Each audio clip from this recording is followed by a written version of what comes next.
This is formal lab report 2, Electromagnetic Motor by Roshan Patel, Legend Kenny, and Ashley Corendike.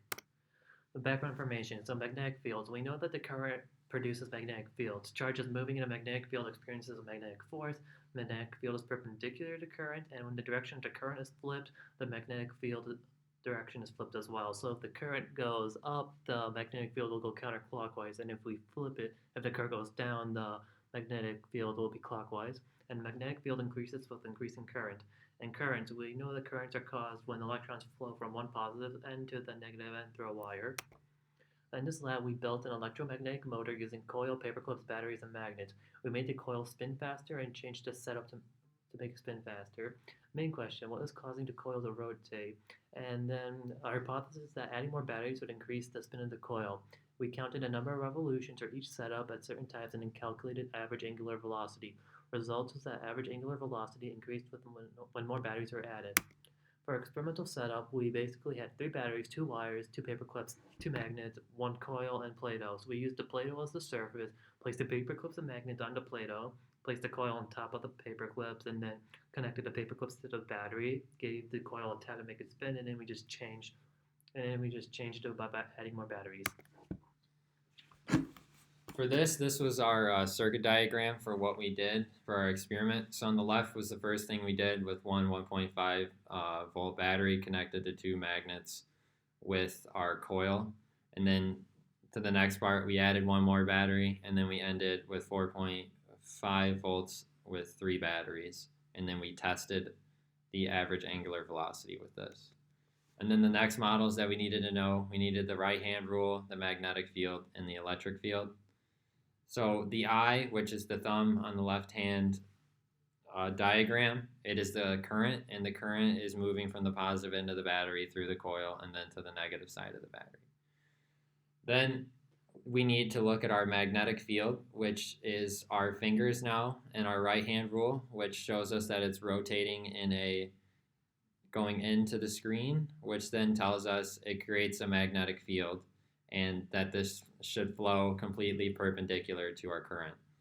Now with our experiment using this model, it doesn't show the magnets, and then these magnets aren't directly perpendicular to the magnetic field of the current, so they allow the coil to spin more because of repulsion from the magnets.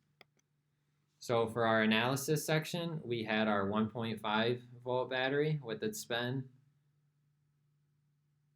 And then we measured how many times it spun in a 2-second interval. And then we did the same thing for our 3.0 volt battery. And then we did the same thing again with our 4.5 volt battery.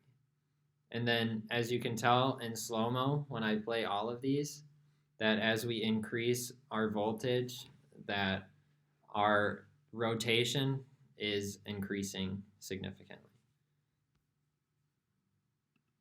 So for our data, I decided to measure it in 2-second intervals, and when I did this, I got 9 revs at 2 seconds for the 1.5, the 17 revs at 4 seconds, and 26 revs at 6 seconds for the 1.5 volt battery. And then our average angular velocity was calculated, and we saw that it was increasing. Possible errors and what to change. Some possible instances of human error during the experiment is that we could have been bending the coil, which could have affected the speed of the spin. We also could have miscounted the number of revolutions. If this experiment was done again, some factors we could change are the shape of the coil, like making it oval instead of circular, the number of magnets while holding the voltage constant, and the placement of the magnets. In conclusion, our results were consistent with our hypothesis. Average angular velocity increased when we increased the number of batteries.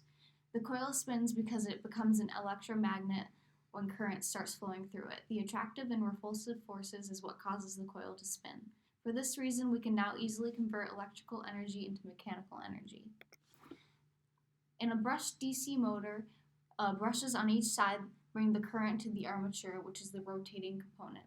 Brushes also work with commutator to create different currents which cause armature to rotate at different speeds. This creates different magnetic fields that allow the motor to run. This relates to our experiment as we changed our voltage going through the current we saw, and a revolution change because of the magnetic field. These same techniques we used by adding more batteries is done by the commutator to allow different magnetic fields to create different speeds at which the armature can spin. This allowed us to be able to convert electrical energy into mechanical energy.